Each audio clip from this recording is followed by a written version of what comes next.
Hello everyone, and welcome to episode number 14. Yes. 14 of Showing Up Perspectives on Cancer. How are you, Bestie? I'm doing amazing. How are you, Tom? I'm good. This is your second live stream show today, isn't it? Yeah. Just batch them all together. Just feel all the love. I mean, we have an amazing audience. We have amazing LinkedIn friends. We just have the best support system ever. So, my goodness, thank you, everyone. Yes, thank you, everyone, and welcome to episode 14 of Showing Up Perspectives on Cancer with Sohn and Kara Oelker. We created this show as a safe space where, just like that, where cancer survivors and cancer supporters come together to share their stories and connect, as well as find resources for healing, hope, and resilience. I am Sohn, a 15-year cancer survivor, Kara's bestie, main host of Showing Up Perspectives on Cancer, co-host of the Tim and Jim Show, and a live stream show and virtual event creator, producer, and coach. And now I'm going to turn it over to my bestie, Kara Oelker. Yes, and thank you so much for joining us. Please let us know where you're tuning in from and what your connection is to cancer. We appreciate you being here, all of you, whether you've been here every single episode or you're just tuning in. We appreciate you.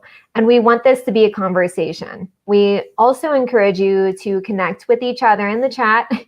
We love it because oftentimes it's like a water cooler. Everyone just shows up and starts talking. So just keep that rolling. And with that, my name is Kara Oelker. I am a personal power coach, the host of Deep in Roots podcast that airs every Tuesday at 2 p.m. And yes. I'm also one of the many amazing co-hosts on The Gamer's Den. And I'm a brander, and I'm also just lucky to be a co-host to this main host, Tim Sohn. And I'm lucky to have you as the co-host to this main host, Tim Sohn. So thank you, everyone, again for being here. Tonight, we are excited to have a conversation with Lori Baker-Schena, who is a two-time cancer survivor of non-Hodgkin's lymphoma as well as breast cancer. And I'm so excited for this show. I know I speak for both of us, Kara, when just after our pre-interview, we were both, after the interview, we were just like impacted in different ways. And let's bring her on. I'm excited for this conversation. Oh my gosh. I'll do the drum roll. Hey. High-tech drum roll. Welcome. So great. It's so great to be here. It's so wonderful to be with you, the both of you. You're just two lovely, amazing lights in this world. So thank you for having me on. Thank you. Oh my gosh. Thank you. You are a light in this world, and you are lit up. You are glowing over there. Lighting. And my filter. No, I'm teasing. Thank you. All of that love in the 70s we were talking about earlier. Yes. Say that again? All that love in the 70s we were talking about earlier. The 70s is a great time to be alive, I'll tell you. And that makes you glow when you think about those good times, you know. It also feels good when you're feeling good and you're healthy, and that's where I'm at right now, which is a great feeling. So it's good to be here. It's just great to be here and be here. So. Oh my gosh. Yes. Yes. So Kara, let's go over to the comments and see who is showing up to support Lori tonight and support each other. Alrighty, we have all these amazing people. Mary, oh my gosh, Mary. Hey. Hi, Mary. I'm going to see you in a few weeks in San Diego. Oh. It's great to see you. Nice. Hi, Welcome. Mary. Nice to meet you. Lagia. Shout out Hey, to Costa Lagia. Rica. Welcome. Thank you so much, Lagia, for tuning into this show because you were amazing and tuned into Deep and Roots podcast earlier. So thank you. And same with you, Mark Ingstar. Greetings to you all from New Zealand. What time? Oh, it's the afternoon. My goodness. And Mark Kageyama, he was episode number 9 and told his amazing story to everyone and was in this amazing space with us. So thank you. Hello, peoples. And Diane Jackson, she will be in a couple episodes. So hello from Toronto. Looking forward to that conversation. Oh, yeah. Tracy, Leanne Price. Hey, Tracy. Love you too, baby. Tracy is a fellow cancer survivor. Oh, wow. Welcome, Thank Tracy. You. Thanks for joining Be part of my support group. Awesome. So glad you're here, Tracy. And Gracie Ruth Melendez. Hello. We have Tracy and Gracie. They rhyme. And your sister. My sister's here? Hold on. Hey, sis. Aww. Welcome, Eileen. With the picture of your new best friend, the puppy. It's Riley. Everybody shout out to Riley. Love it. And oh yes, Lagia wants to say thank you for being here and sharing with us. It's my pleasure. I'm looking forward to really sharing my insight and hopefully inspiring all of you out there listening that there is some good stuff that can be taken from all this craziness that is cancer. Yes. And 2 more comments. One is from Melody. Hello from Massachusetts. Melody, we just appreciate you being here every episode. Hello. And also, Senior Payasada, you're going to see a lot of interesting comments from him, and they make you giggle. At least they make me giggle. And one more, though. Paulinda Schimmel. Love it.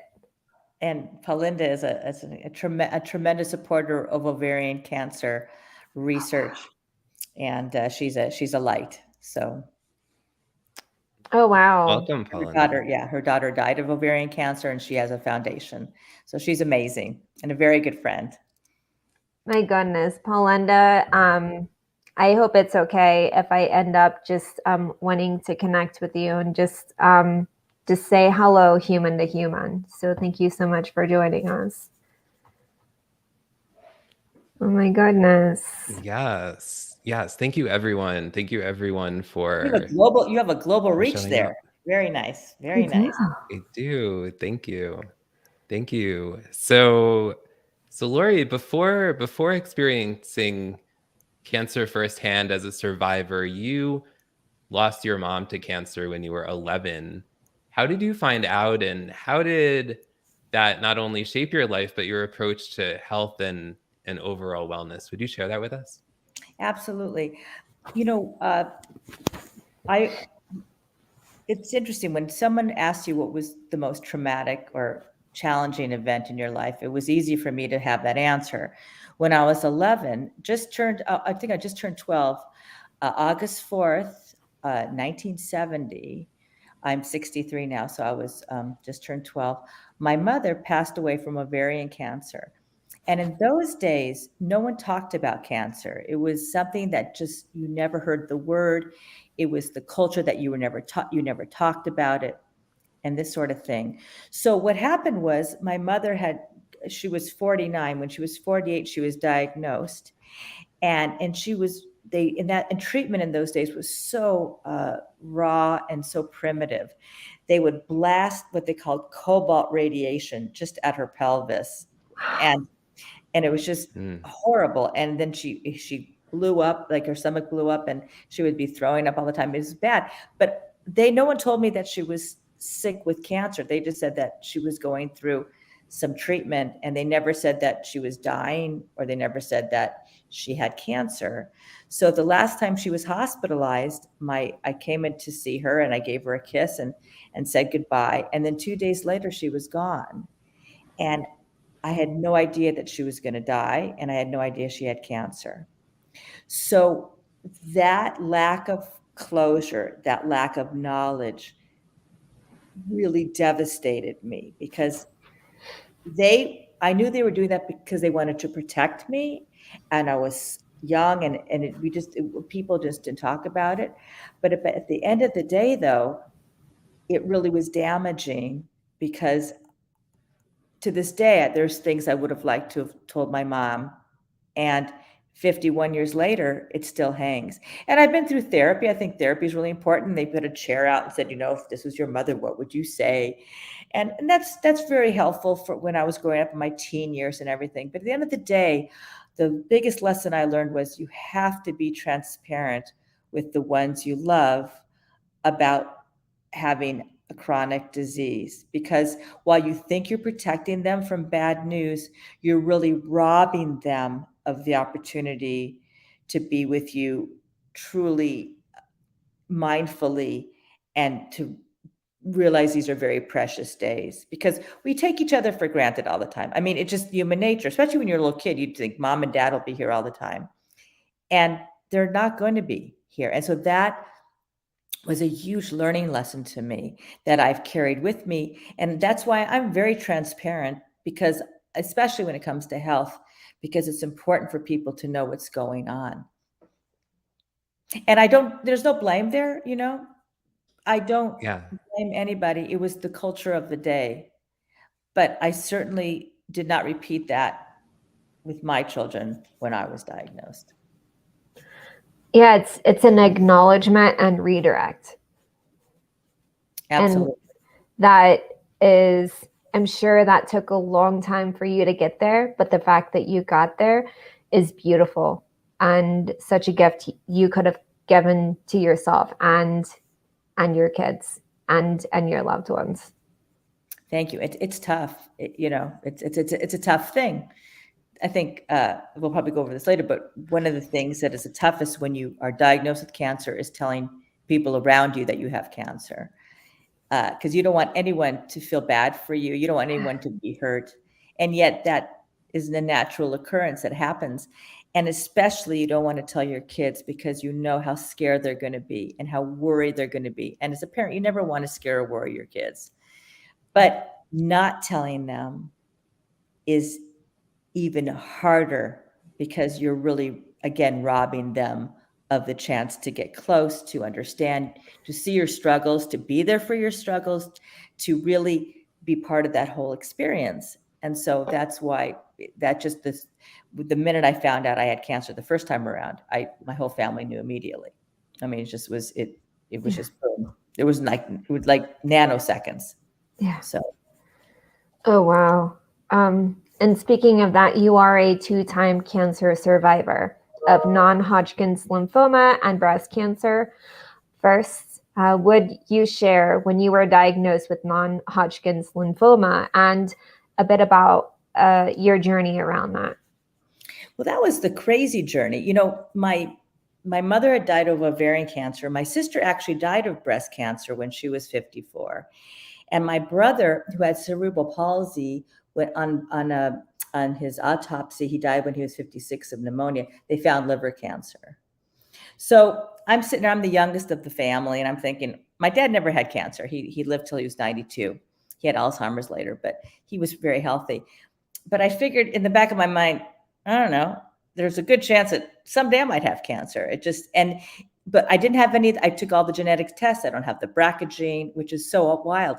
So there's more to life than just the genetic things. Things are in our water. I have no idea what's going on. But anyway, so I'm going along in my life. I'm 55 years old. I'm a university professor. I'm running my marketing business.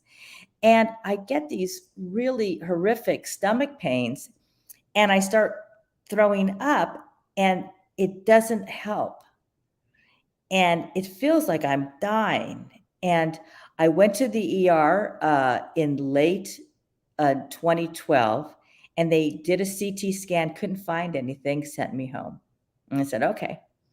Then 6 months later, I had a night out, and all of a sudden I had that same feeling, came home, throwing up, sicker than a dog, took myself to the ER because I didn't want to, I didn't want to, bother anybody. And they actually took a CT scan with contrast, and they found an obstruction in my small bowel, which they had not seen before. So they decided they want to know if I had ever had any kind of surgery, because a lot of scar tissue can cause that. I said, no. So the doctor, he was a great doctor and a great surgeon, and he goes, okay, well, we'll give you emergency surgery the next night. And so I just didn't think anything. I just didn't think anything of it. And I had surgery the following day in the evening, late. And then the next morning at 5 o'clock in the morning, with nobody in the room, he walks in and he says to me, "You've got cancer." And I don't believe it, because he had never seen this. They had found a tumor that was this big, a huge tumor in my stomach, but it was a telescopic tumor that would go in and out of the area. So when it went out, it would obstruct my small bowel. When it was in, no one could see it. So it finally came out enough for them to see it and remove it. So he was shocked, and he said, "I've never seen anything like this before. And we don't know what kind of tumor it is. And we're going to have to wait 2 days for the pathology report." So I'm a medical writer by trade. So I had written a lot about cancer. So I realized when you have a stomach tumor, it can be a host of things. Some of it very drastic, like you could be dead in 3 weeks, adenocarcinoma that is in your stomach. Or it could be something that's treatable. So I had 2 days to really think what's going to happen to me. And it was late, it was early May. And the first thing, I was a professor, and I was thinking, oh my God, I want to help my students, with their final projects. And so that was really on my mind. And the other thing on my mind was, if I have 3 weeks left in my life, what do I want to do with those 3 weeks? Well, I don't want to sit there and be a victim. I want to have a good 3 weeks and celebrate that and reach out to those people who I love and tell them that, and reach out to those people who I didn't particularly care for and get some closure there too. Because I figured, what the heck? So I really made the most out of those, I figured I'll make the most out of those 3 weeks. And that really became part of my whole inspirational message. And we can talk about the solution shift, which I talk about, where instead of worrying about the problem, you think about the solution. For me, I had no control over what kind of cancer it was, but I figured out what I wanted to do for the last 3 weeks of my life, if that was the case. So 2 days later, he comes in and he's again depressed, and he goes, "Well, it's non-Hodgkin's lymphoma." Well, I lit up like a Christmas tree, because I knew there's treatment for that, where other stomach cancers, there's not. So I immediately said, thank you. And as soon as I was discharged from the hospital, I went over to City of Hope, which is in Duarte, in the Southern California area. And I found an amazing specialist, and I got some very heavy-duty immunotherapy treatment, and we were able to take care of the non-Hodgkin's lymphoma. So that was great. And that actually has a tendency to come back, and they said it will come back, but so far so good, it hasn't come back in that form. So that was my non-Hodgkin's lymphoma experience. So, but the hardest part of that also was telling my daughters and my son. My daughters live out of state, so they weren't quite there with me, but my son was right there, and I had to tell him, and he was so sad. But I said, you know what, we're gonna take care of this, and we're gonna whatever it takes, we're gonna do it together. And he was about 19 at the time. So, or no, actually he was 18. He just enrolled in college. And, it was his freshman year, and I could not put him in his dorm because I was getting treatment. But this is what we do. So that's my non-Hodgkin's lymphoma story. Oh my. Wow. Wow. It was pretty intense. It was pretty wild. And what kind of treatment did you say you got, Lori? I got Rituxan, which is an immunotherapy drug, and I got 4 rounds of that. And then it had to do with H. pylori, which actually caused the cancer. H. pylori is in our stomach, and in like 6 people, it turns into cancer. It's a very weird thing. I've had H. pylori before, but I was able to treat it with antibiotics, right? Those heavy-duty gross antibiotics. Yeah. Well, and then I got other things, and then I had to treat that.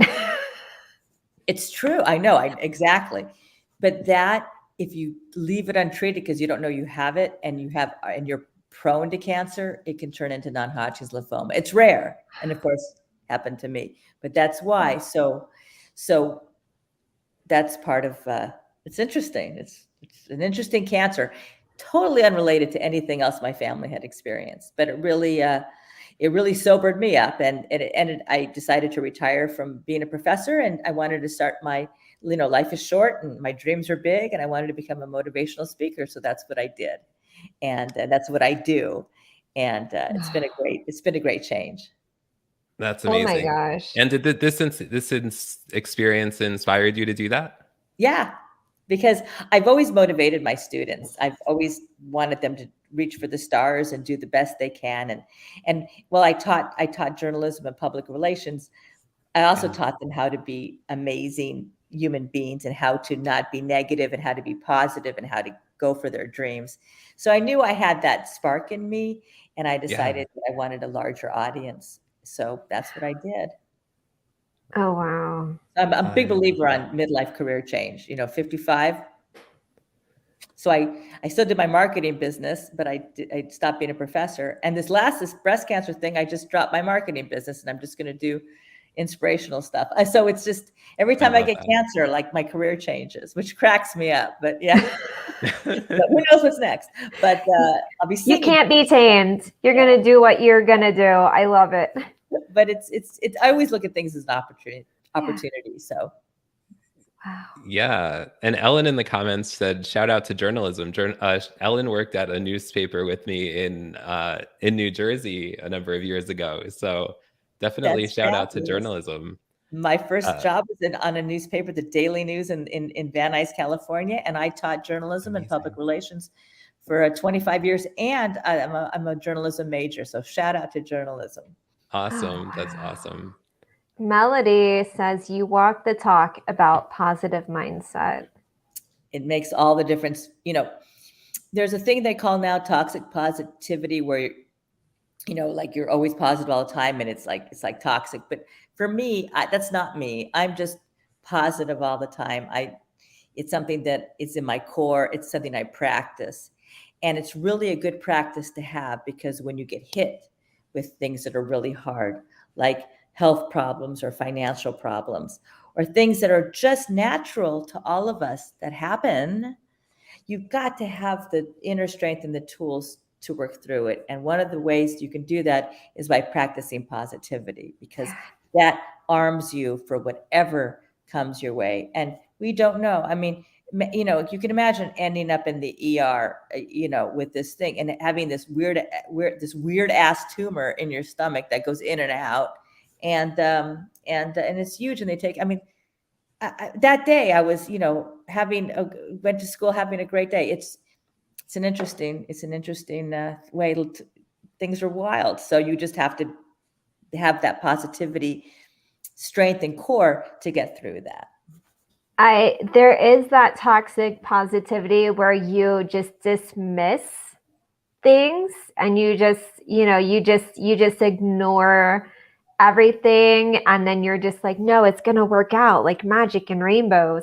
And then there's this true positive quality that is more productive. It's productive positivity. And that's what I see you just exuding, because it is hard to be like, no, I'm not positive, I'm productive. Like, no, but there is this element of, yes, there you go. # productive positivity. It's like positivity done the right way versus toxic positivity, which is like positivity gone bad. So I love that you exude that so much. I'm just spitting wisdoms today. I don't even know how it just is happening. So thank you. But that's awesome. I think really, everyone, if you are just now noticing, this woman is just amazing. And we're just gonna just give you all the kudos because you do bring this light of somehow people just, I personally just am like, I feel this beautiful source, and it's like we can all just be our best together. So that's, yeah. But yeah, my goodness. And I do want to have this comment because I think it's very important. I've read that people used to think cancer was contagious and would try to avoid others that had it. I'm so glad we have learned differently. Tracy, absolutely. It's the culture of cancer. Cancer's been around for a long, I think, for the ages. I think they found it, you know, in primitive people. But it's only in the last couple of decades, where we've actually been able to talk about it and not be afraid of it. I remember when AIDS and HIV there's so many myths surrounding that. And I think COVID had myths when this first came out. You know, people were washing down their Amazon packages, right? I mean, it's just the nature of the beast. Yeah, most definitely. Yeah. So Lori, you were later diagnosed with breast cancer. When did you find out that you had breast cancer? And could you share a bit about that journey with us? Absolutely. So this is kind of how the universe works. So COVID I got COVID in December 2020, so December 2020. So that was just neither here nor there. Everybody's gotten COVID, but they had to postpone my mammogram in October which was breast cancer month, and I always had it because of COVID. They weren't doing elective mammograms, so they moved it out till February of 2021. So I'm hitting my anniversary, February 12th, 2021, I had my first mammogram, and I just did it like I always do. I didn't think twice about it. Here we are, and they got a new 3D mammogram at the place where I went. So I just didn't think about it. Then I got a call a couple of days later and said, "Could you please repeat? We need to repeat the mammogram." And I still didn't think anything of it. So the next week, December 19th, they repeated it, and then I had an ultrasound. And then I found out that the score I had on the mammogram showed, and I'm forgetting the name of it, but there's a score that they have a mammogram that it was like one of the highest scores you can have. And it was such a high score that it looks like it's going to be cancer no matter what. So they can grade cancers on mammograms. Interestingly enough, I did not know that. So I did some research, and I read that. I said, okay, it looks like I may have breast cancer. So I called City of Hope again, and I got in, and the biopsy was in March, and March 23rd, I got the news that I had breast cancer, a small tumor in my left breast. And the interesting thing was it was a very, very small tumor, like 4 mm's, or even, I don't know, it was just really small. I should have gotten my statistics before I started this podcast, but it was very small. But upon biopsy, they found out that it was incredibly aggressive. So it seems to me that if I had had my mammogram in October, it might not have showed up. But since that's postponed, I got it in February, and they found it. So to me, that was like a miracle and something to be very positive about, because they found it. And also the technology was there, that they knew that how aggressive it was. And because it was aggressive, and because of my family history, even though there wasn't a genetic component, I decided to get a double mastectomy, and along with immediate reconstruction, where they can put silicone implants right away in you, because I was small and you can do that. So on May 3rd, I had a double mastectomy with implants, and that's a very intense procedure. And it's really hard. It's basically amputation. You're amputated, and then you've got these prosthetic things. You have no feeling in your breast anymore. There's no nipple. It's a very intense operation. Luckily, my daughters both came out and helped me. I'm very fortunate for that with them, and my husband was really helpful. But the thing that's so wild is I had the week after my mastectomy, I had another bowel obstruction because of the scar tissue from my other operation. So I had to deal with that while I still had drains. And so it was a mess, whatever. Then after the mastectomy, I had to have 4 rounds of TC chemotherapy because even though they got the cancer, the tumor out, there was still micro pits of cancer circulating in me, and it would have come up again somewhere else. So I had 4 rounds of very intensive chemo and lost my hair and was very sick. It was really hard, but got through that. And then the final, so I had amputation, and then I had I call it poisoning. They basically poison you with chemo to kill everything, and then slowly the things come back. And then they found out that my cancer was estrogen fueled, and many women have this type of. It's the most common type of breast cancer where estrogen causes it. And even though I had my ovaries out right before they found my non-Hodgkin's lymphoma, because of my mother's history, I took them out. You still produce estrogen through your thyroid and through your fat muscles. So I am now on a medication called letrozole, which takes every ounce of estrogen out of me, so that, and I have to take it for 10 years, so that decreases the recurrence of breast cancer. And when breast cancer comes back, it doesn't just come back in the breast, it comes back in your spine, in your liver, in your kidney, in your brain. So it's very dangerous. So I'm very grateful that I can have a medication that can lower those risks. However, the side effects of letrozole are very intense. And if you look it up, it's joint pain, incredible dryness, a lot of cognitive things going on. So I've taken a lot of different supplements to counter that, but I'm really in exercising every day and things that I need to do. But estrogen is like the fountain of youth for women, and to not have any of it is very challenging. And a lot of women say this is more challenging than chemo, and it's something that a lot of people don't talk about. But I'm in some Facebook groups, and it's really wonderful to have that support because people don't realize that's happening. But again, I'm super grateful that there's pills that can decrease that risk, because the risk is huge of it coming back. They have a cancer tumor scale, and mine is very high.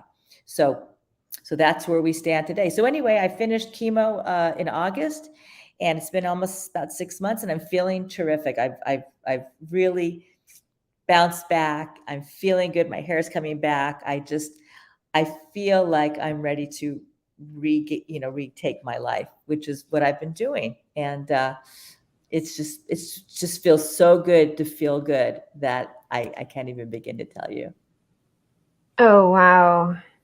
Yes. And when you were telling us about this a week ago during our pre-interview, like that hit me really hard. Your experience going through your pill that you take, where it's an estrogen blocker, and kind of it took me back to where I was wanting to kind of think how my mom felt going through her experience with breast cancer before her other cancers. But you and I had talked about how, you really had to define yourself and your femininity, despite pretty much your body no longer producing estrogen. Like you can't, because your life depends on not producing that anymore. And so how did you grapple that as a woman, reclaiming your femininity and the way that that felt natural and right to you despite all of this? That's such a great question, Kara. And it's such a hard thing. And we don't talk about this either. But as I said, I underwent an amputation, I underwent poisoning, and now I'm undergoing chemical transformation. So these three things are really, really difficult. And if you think about it, a woman, you're losing your breasts, and that's a whole feminine thing. And then you're losing your hair, which sounds, it's just your hair, you're saving your life. But for many women, it's very traumatic to lose their hair, because that is their crowning glory, as they say. That, you see so much, people do so much, like invest so much money in their hair and product and everything.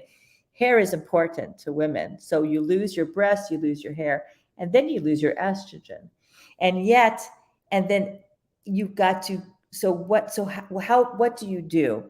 Well, it's what I do with everything, is that, okay, while I have lost so much, I still feel like a woman, and I still think like a woman, though I also think a lot like a man, because I was raised by a very strong dad after my mom died. So I think I'm very balanced in that end.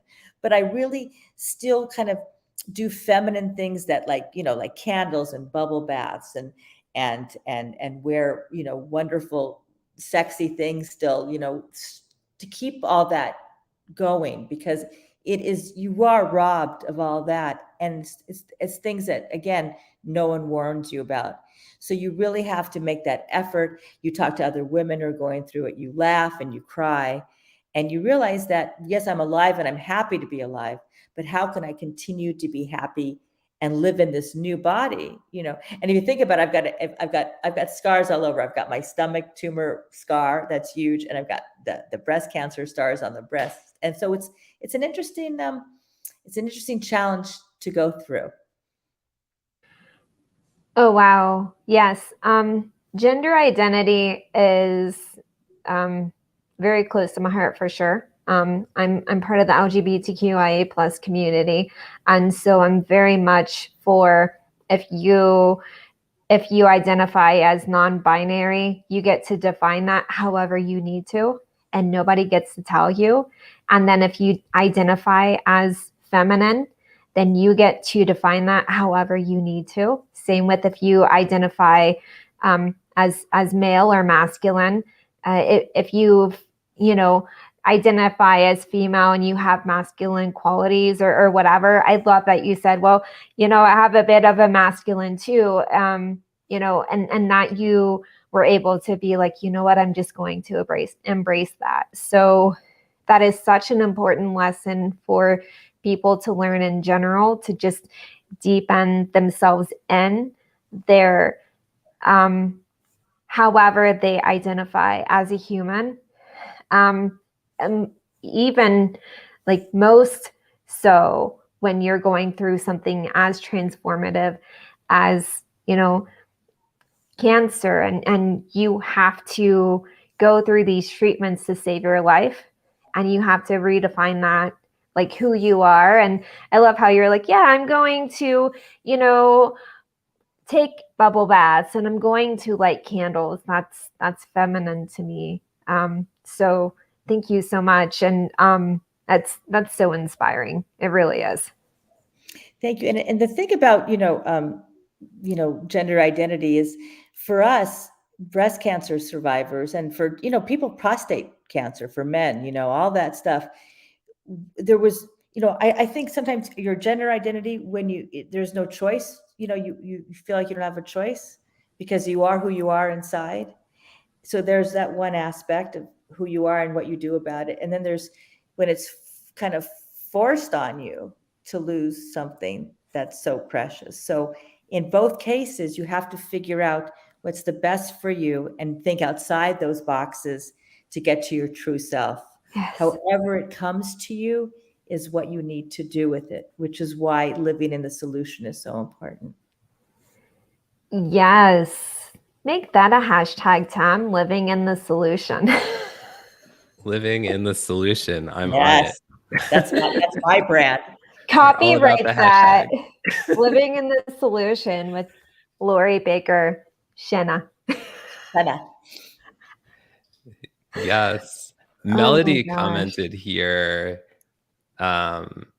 we are a spirit living in a physical body, and it sounds like you do live in your spirit. You shine because of it.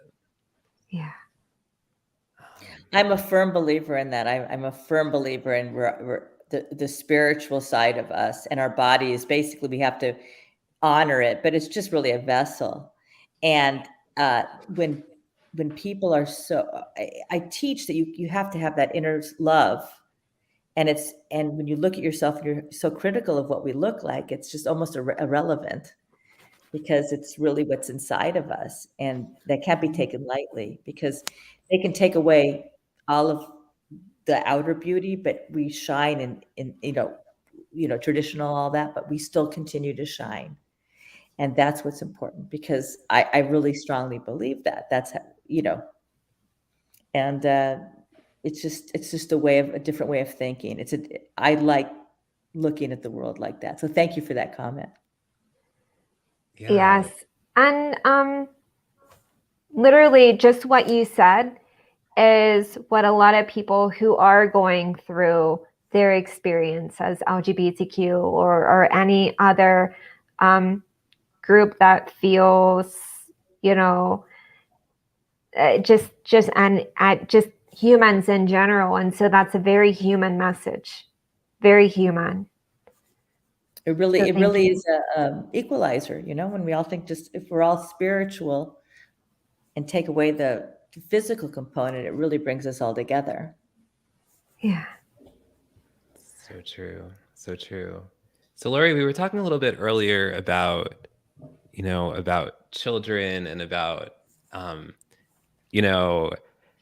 having conversations with children about, when to tell them, how to tell them. And so could you tell us a little bit more how you went about doing that? I know you shared a little bit with us, but could you take us back to that time, how it happened for you, and how and when you decided to share it with your children? And then we'll go from there.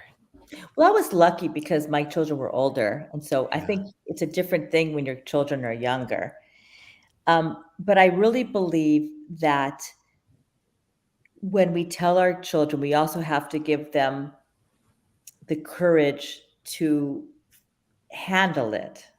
So the way you tell them is very, very important. So older kids, you can basically be really blunt with them, say, you know what, I'm going to fight like hell, and I'm getting the best care there is. And this is the game plan. This is what we're going to do. This is what we're going to expect. So there were no surprises. And especially during my chemo, they would call and I'd just be sick. And I said, look, we expected this. So I wanted them to be able to handle that without feeling sad or bad, just like becoming a warrior. Like I felt like a warrior. I wanted them to be warriors too. And they're old enough to give me that support, even though they might've been scared inside, Right. getting us all on the same positive page. And preparing them for the worst. We made a ton of jokes, about what happens if I don't make it. That's because my father was a life insurance salesman, so I got a wicked sense of humor from him in terms of that. So that's a whole nother story. But just keeping it light, but letting them know what's happening, but not worrying them too much. And so when you have little ones that you need to tell them that mom is not feeling sick, but mom is going to be okay. And that this is what's happening, and we're getting treatment, and we're gonna fight it, because we're warriors, and you're a warrior too, and you're gonna help mom fight, or you're gonna help dad fight. Now, when you get to the point where you are terminal, I still believe that you need to say, you know what, it's almost time for mom to go to heaven, and this is what I want you to do, and this is what I need from you. And allowing them to feel that grief while you're still there.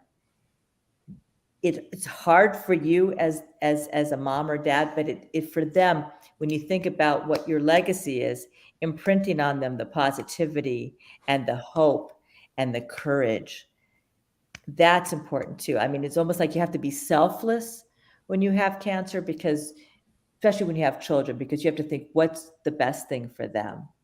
So for me, Right. it's transparency, and then easing them, helping them deal with the emotional aspect of whatever you're going through. And it's hard. I mean, you're scared yourself you're going to die. I mean, you've got all those fears too. But for me, the bigger picture was how I'm going to leave my kids. What legacy do I want to leave them, and where do I need to leave them? So that was really my touchstone of how I dealt with it for the children and my grandkids. I've got Yeah. young grandkids, so they're all pretty old too. But they said their grandma is going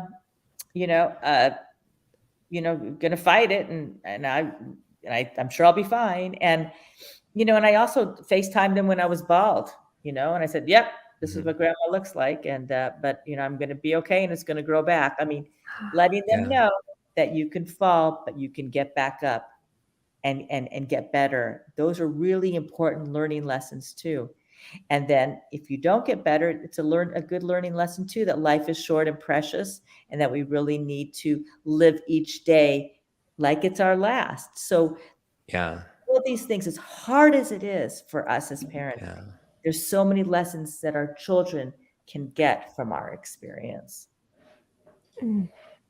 Yeah. Thank you so much for sharing all of that. And I had thanked Lori before the show and in messages before, because during our pre-interview, we were having a conversation about, you guys know, many of you who tune into the show often know that the conversation about whether to tell the kids now that I had cancer, because I'm cancer free, is a conversation that is been on my mind, like, since before the show even started. And after we had the pre-interview with Lori, I decided that day I was gonna tell our kids, and I did it that night. So, um, and it went fine, and the kids were, Megan, our 10-year-old, kind of looked at me like with curiosity, and like she didn't ask any questions. She asked my wife Joy a question afterwards, and Caitlin, our 7-year-old, I don't think she really had any idea what was going on, but she was fine, and she was just being her normal silly self. And yeah, so I just want to thank you for that, because that was it's been so weighing on my heart and my mind for so long. And I'm so glad I did that. So thank you. I'm so proud of you for doing it. It's a huge step. And now, though, you've opened up the line of communication. So when they do hear cancer from other people, or they do hear it in the media, they know where they can go. They can go to Dad, who has experience with it, and Dad can tell them what's going on. I mean, it opens up a whole communications channel that you didn't have before. You're now an incredible resource on that for them. Plus the fact that you can tell them that your daddy's a strong warrior, and Daddy beat a badass cancer, and here we are. Yeah, that's true. And it was like, and the reason that I was holding back was because I didn't want to worry them, especially when I did have cancer. And of course it could come back. Hopefully it won't, right? But now that the lines of communications are open, if it does come back, right, the communication is open, and we can go from there. Exactly. And you can say, you know what, it came back, but we're going to fight it with all we've got. Daddy beat it once, he'll beat it again. And so that you don't have to like hide being sick or anything, like you can like be sick and don't have to like be underground sick. Yeah. Or you can just roll downstairs to the basement with your Showing Up Perspectives on Cancer mug and have no care in the world. I love that too. There is that too. Yes. Dr. Lori called it coming out of cancer. How did you say it? Coming out? Cancer coming out. Your cancer coming out, coming out for cancer. It's like coming out of the closet. That's it. You're coming out of the closet for cancer. You're not hiding in the closet anymore. You're coming out. It's so great. You're out of the closet now, Tim. Out of the closet for cancer. There you go. Yes. Yes. Oh my gosh. I love it. So you've stated this. You are a professional speaker and leadership consultant who focuses on helping individuals gain clarity and concrete skills to move their lives forward. What would you say to anyone either experiencing cancer firsthand or as a caregiver or loved one who's having trouble moving forward? What would you say to them? I think the most important thing you can do for yourself is to remain positive even when it's really hard to be positive, because being negative never moves you forward. It doesn't help you at all. So your choices are to be negative and just be stuck, or be positive and move forward. And so you say to me, how are you positive when you get a diagnosis of you've got cancer? And let me tell you, that's all they all say it now. Like, you've got cancer. There's no running up to it and putting around the bush. They'll tell you. And then you're hit with it. And then you've got this reality, you've got these treatments. And how do you cope with all that? Well, at the end of the day, I fell back on gratitude, because for me, no matter how bad life gets, there's always something to be grateful for at the end of the day. And when I got diagnosed with cancer, I was so happy that I had good insurance. I was very blessed with that. A good doctor, an amazing support network, a cancer that could be treated. There were so many things that I was happy. The fact that they found it in the middle of COVID. And, during my treatments, I couldn't have my husband with me at all. He dropped me off for my family. They dropped me off for my mastectomy. He dropped me off for every chemo. I was alone the whole time. Wow. So, so what am I going to be sad about that? So instead of being sad about that, I was made friends with the nurses, and I got to know people that were working there, and that uplifted me, because there was no one else, there was no other support system. So again, everything that's thrown at you, be grateful for the things that you have, and the fact that I could get chemo, and that chemo could help me. So I think when we look at life like that having a gratitude journal and 5 every night, even when things are so bad, I'm always grateful for something. And like, for example, my favorite go-to is I'm grateful for flush toilets. I'm grateful for toilet paper. I'm grateful for buckets. I'm grateful for ice cream. I'm grateful for Trader Joe's ginger mints when I was really sick. Oh. There's a lot to be grateful for. And when you wake up feeling grateful that I woke up, the rest really is frosting on the cake. Yes, definitely. That's my suggestion. Just do your best to stay positive, pivot to the positive. There's positives in everything. When I got diagnosed with the Non-Hodgkin's and they said 3 weeks, I might have 3 weeks. A lot of people get hit by a bus or hit by a car and they don't have those 3 weeks. So I felt grateful that I had 3 weeks. It's all perspective. Yeah. Wow. My goodness. The amazing Dr. Lori. Here she is. Thank you so much. Well, thank you for having me on. This has just been delightful. You two are just delightful. It's been fun. Mm-hmm. And I love the platform and your professionalism and the podcast. It's so important for people to hear what you cover.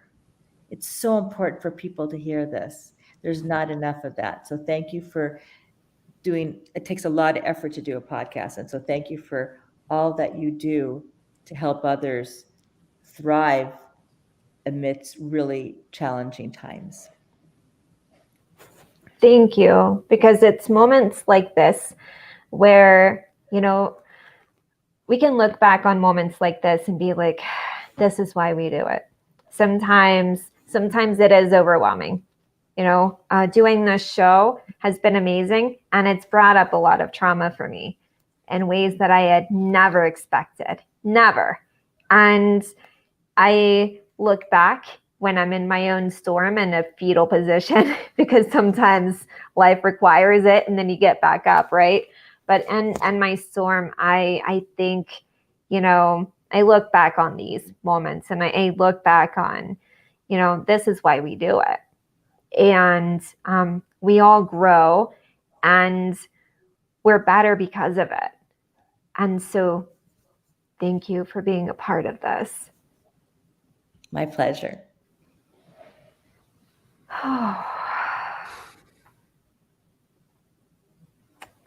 There you go. Switching tickers.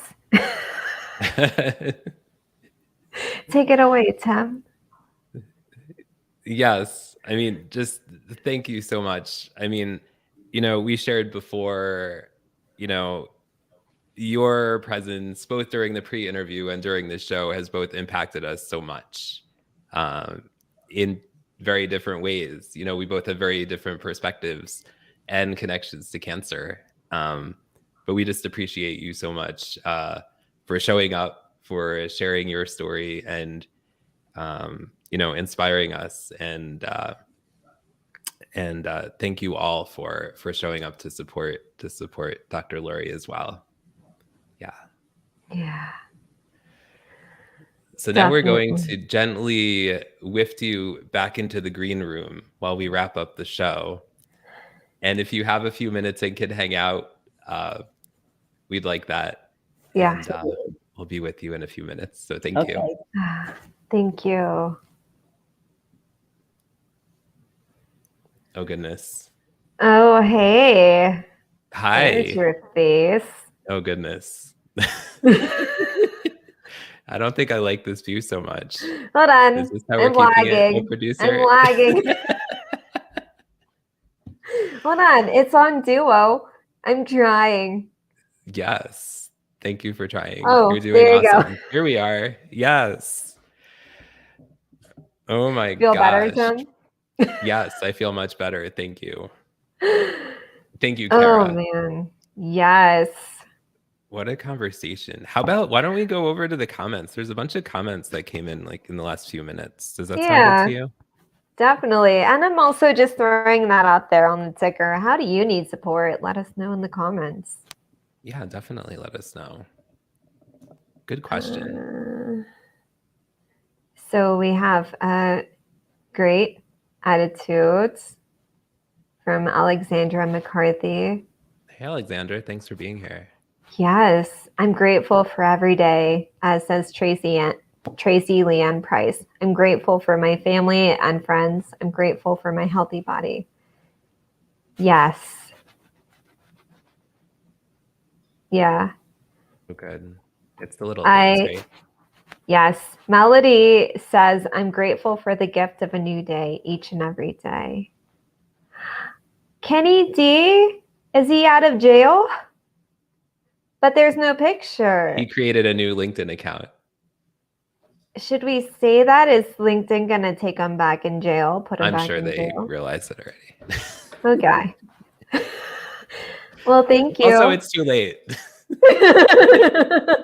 Sorry, Kenny D. We love you. Just called you out. We love you.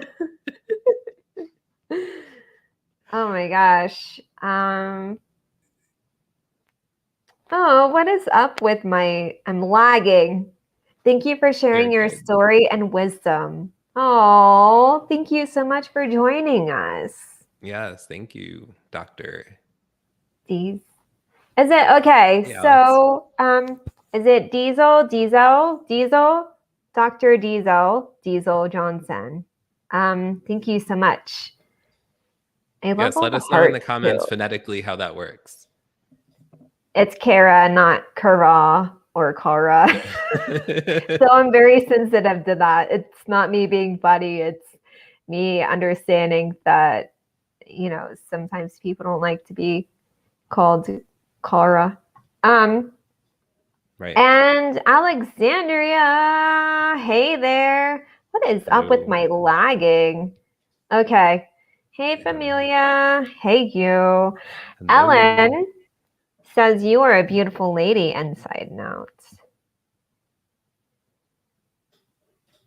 And Melody, oh, I love this. All three of you are great beacons of hope and light. Thank you.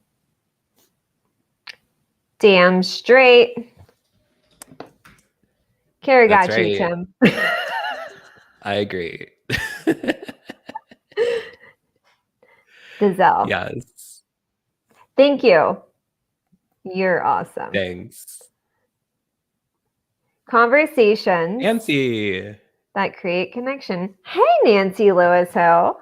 Thanks for being here. You snuck in. I'm glad you snuck in. Look at that. Thanks for being here.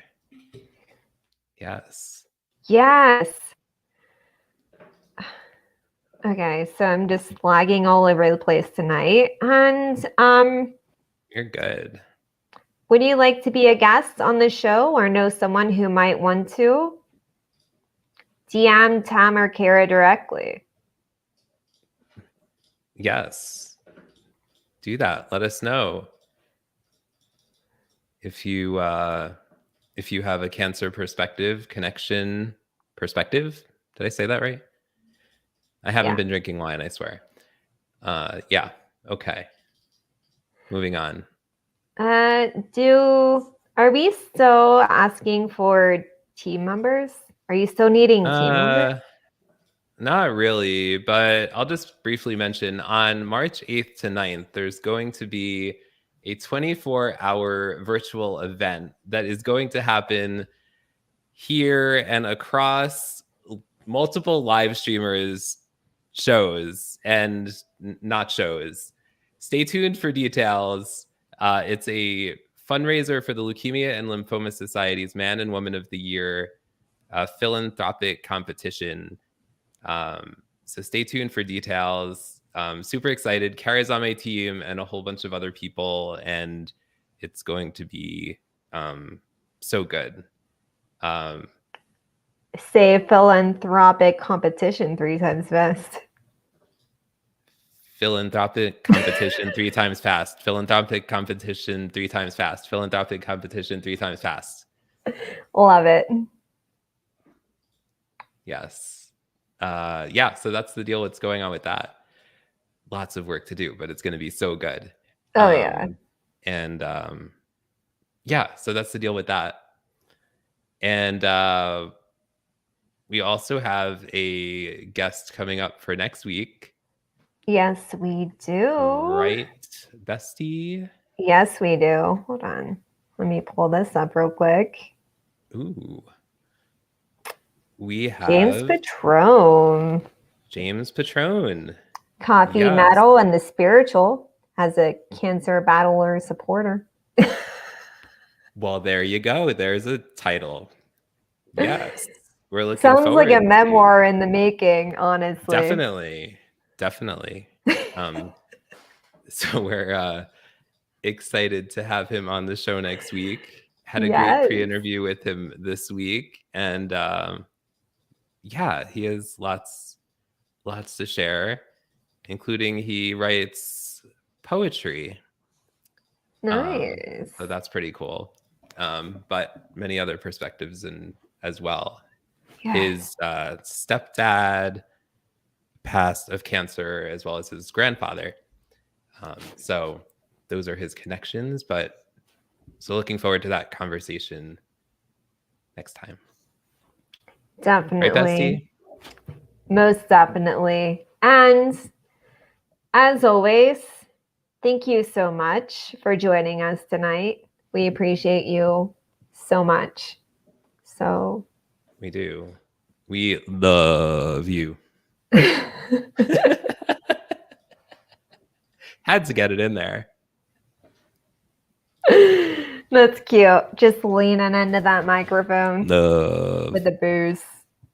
Love. Awesome. Yes. Well, thank you guys. And we will see you next time. Bye.